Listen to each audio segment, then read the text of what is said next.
안녕하세요. 요술리벌입니다. 2024년 1월 28일 일요일입니다. 테슬라는 끝이 아닙니다. XXL이 크게 하락하였습니다. 이번 주 실적 대응 방법을 함께 나눠보겠습니다. TQQ 56불, XXL 37불에 마감하였습니다. 근원 PC 개인 소비 지출 물가 지수는 2.9로 상당히 낮은 데이터를 보여줬습니다. 패드가 원하는 데이터를 보여주고 있습니다. 하지만 패드는 쉽게 금리 인하를 하지 않을 수도 있습니다.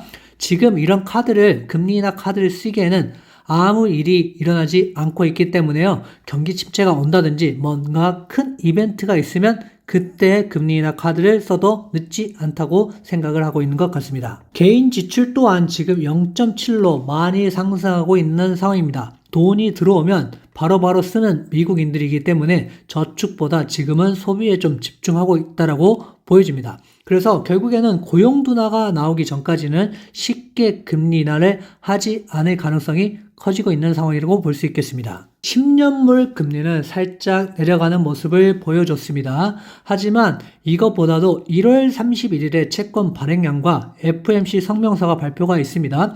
그때에 따라서 금리 반영은 위로 갈지 아니면 내려갈지 좀 정해질 것 같습니다. 원유 가격은 생각보다 지금 많이 올라와 있는 상황입니다. 그래서 어느덧 지금 80불 가까이 왔습니다. 이제는 원유의 방향도 좀 보셔야 될 것 같고요. 원유에 따라서 금리 인하 그리고 인플레이션 모든 것들이 결정이 되기 때문에 원유를 계속 지켜보셔야 할 이유입니다. 지정학적 이유로 변동성이 크기 때문에 무리하게 투자하기보다는 조금 더 안정적으로 투자하시면 좋을 것 같습니다. 패드워치는 지금 3월 금리 인하에 대해서는 힘들다라고 보고 있고요. 5월 달이 돼서야 금리 인하를 할 가능성이 높아진다라고 얘기를 하고 있습니다. 이것 또한 어떻게 성명서에 나오느냐에 따라서 또 바뀔 거기 때문에요. 계속 주신을 하시되 정확하게 5월에 한다, 6월에 한다, 3월에 한다는 알 수 없는 상황이라고 볼 수 있겠습니다. 전체 지수는 보합 단계에 있었습니다. 그리고 어제 볼만한 거는 테슬라가 이제 하락을 좀 멈추는 게 가장 크게 볼만한 거고요. 애플의 하락을 좀 크게 저는 보고 있고요. 인텔의 11% 넘는 하락이 좀 크다고 볼 수 있겠습니다. 하지만 이게 3일 정도 흘러서 4일 정도 흘러서도 계속 하락을 하는지 아니면 반등이 나오는지 또한 중요하기 때문에 이 부분도 여러분들이 함께 보셨으면 좋겠습니다. 공포와 탐욕 지수는 지금 극도의 탐욕 단계 77에 위치해 있습니다. 지금 무언가 투자하시기에는 정말로 위험한 시기고요. 실적에 대한 기대와 예상보다는 지금은 약간 방어적으로 대처하는 게 어떨까 생각하는 시기입니다. 매수는 조정이 오거나 하락이 오면 그때 하시면 좋겠고요. 이렇게 공포 단계 왔을 때 여러분들이 매수를 해도 되니까요. 조금 더 기다려 보셨으면 좋겠고요. 투자의 시간은 아주 많이 남아 있고요. 항상 오르지만 않고 떨어지기 때문에 그때 떨어질 때 매수하시면 좋겠습니다. 풋콜 옵션도 살짝 고개를 드는 모습입니다. 그래서 여기서 끝날지 아니면 조금 더 다시 하락할지는 실적에 따라 달라지기 때문에 계속 이 부분도 보셨으면 좋겠습니다. 화요일은 마소, AMD, 알파벳, 스타벅스까지 줄줄이 큰 기업들이 발표를 하고요. 그리고 수요일은 노보노디스크, 그 다음에 퀄컴 중요하겠죠.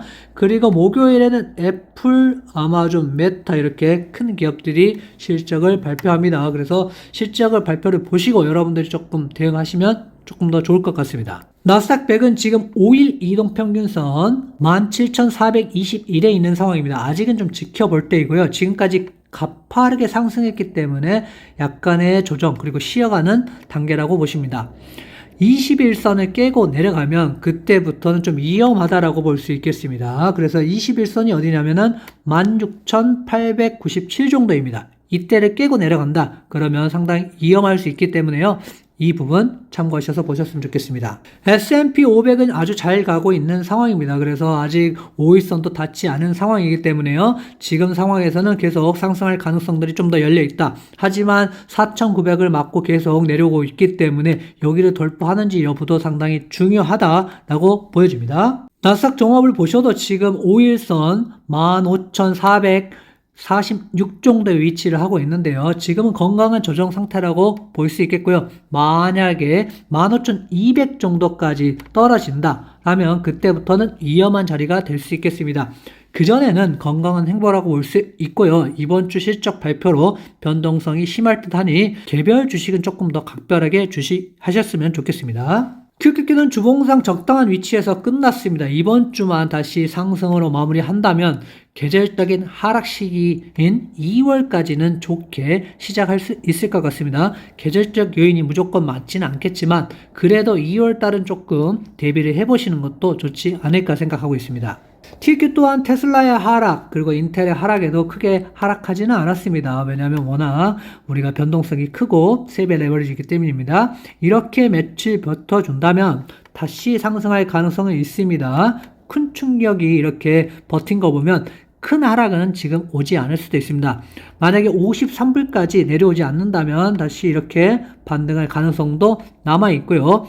깨고 내려온다면 조금 더 하락할 가능성들이 있기 때문에 53불선 잘 보셨으면 좋겠습니다. 인텔을 믿었는데요. 너무 결과가 아쉽게 나왔습니다. 그래서 591불까지 내려오냐 안 내려오냐가 상당히 중요할 것 같고요. 만약에 AMD가 화요일날 실적 발표를 하는데 그때 좋다면 다시 상승할 가능성도 있습니다. 그래서 이 부분 참고하시면 좋겠고요. 속슬은 33불 이 정도를 버텨주냐 안 버텨주냐가 상당히 중요할 것 같습니다. 속슬도 마찬가지로 크게 변동을 갖고 있고 AMD 실적이 만약에 좋게 나온다면 다시 한 번 더 상승할 수 있기 때문에 AMD 실적까지는 꼭 보셔야 될 것 같습니다. 애플의 힘을 못 쓰고 있는 상황입니다. 이렇게 좀 하락한다. 이게 좀 아쉽다고 계속 말씀드렸던 부분 중에 하나입니다. 실적은 잘 나올지 몰라도 약간 가이던스가 어떻게 나올지 그 부분을 조금 생각을 해봐야 될 것 같고요. 190불 이하로 떨어지면 좀 위험하다라고 좀 보시면 좋겠습니다.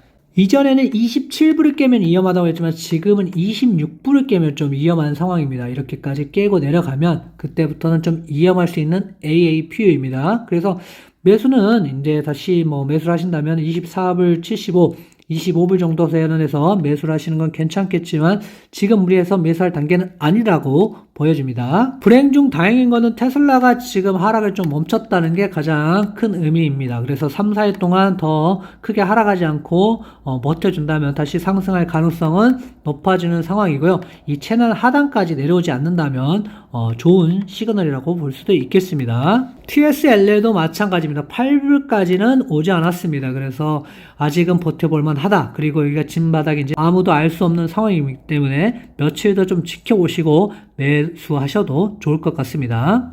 TSLL을 보시겠습니다. 지금 8불까지는 오지 않은 상황입니다. 그래서 아직은 좀 버텨볼만 하다라고 보여지고요. 아직 여기가 바닥일지 아니면 조금 더 내려갈지는 조금 더 지켜보셨으면 좋겠습니다. 한 3일 정도, 4일 정도 지켜보셔야 되기 때문에 그때 보시고 매수를 들어가시는 것도 좋지 않을까 생각합니다. 엔비디아는 지금 이렇게 저점에 매수 잘 하셨죠. 그래서 이렇게 엔비디아는 올해를 이끌어갈 전 종목이라고 생각을 합니다. 인텔의 영향으로 심리적으로 약간 이렇게 좀 밀리는 것도 있었습니다. 하지만 AMD 실적이 잘 나온다. 동생이 잘 나오면 어떻게 해요? 형은 잘 갈 수밖에 없는 상황입니다. 그렇다고 지금 들어가라는 건 아닙니다. 그러니까 조정이나 하락이 오면 그때 들어가셔도 늦지 않다라고 말씀드리고 싶습니다. 엔비디아가 왜 좋냐라고 말씀드리냐면 후행 펀은 지금 81.48이고요. 앞으로의 선행 펀은 30.49입니다. 그래서 상당히 괜찮은 퍼가 나와 있고요. 그거보다 더 중요한 건 뭐냐?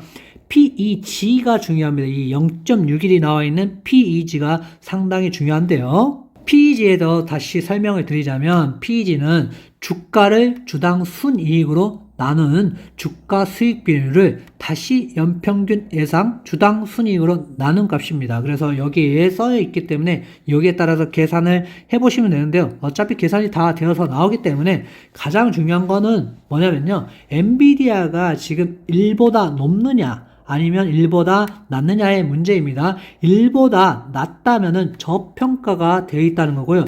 1보다 높으면 고평가로 판단을 해야 됩니다. 근데 우리 아까 엔비디아 얼마였죠? 엔비디아는 0.61입니다. 그러면 0.61이라고 봤을 때 1보다 낮습니다. 그렇기 때문에 지금 저평가 영역에 있다라고 보이기 때문에 앞으로 조정이 오면 그래도 엔비디아를 계속 좀 담아보는 게 좋다라고 제가 말씀드리는 이유입니다. 결론을 말씀드리자면 실적 발표는 나와봐야 어느 정도 알 수 있는 지금 단계이고요. 지금 상당히 지금 주가들이 많이 올라와 있는 상태에서 언젠가 조정을 받아도 이상하지 않은 시점입니다. 그래서 조금 더 조심을 하셨으면 좋겠고, 주가 발표를 보고 여러분들이 좀 대응을 하셨으면 좋겠고요. 지금 반도체 주식 같은 경우는 인텔 때문에 떨어졌지만 다시 AMD의 영향으로 올라갈 가능성은 존재한다. 그래서 AMD의 실적 발표를 보시고 여러분들이 대응하셨으면 좋겠습니다. 구독, 좋아요 부탁드립니다.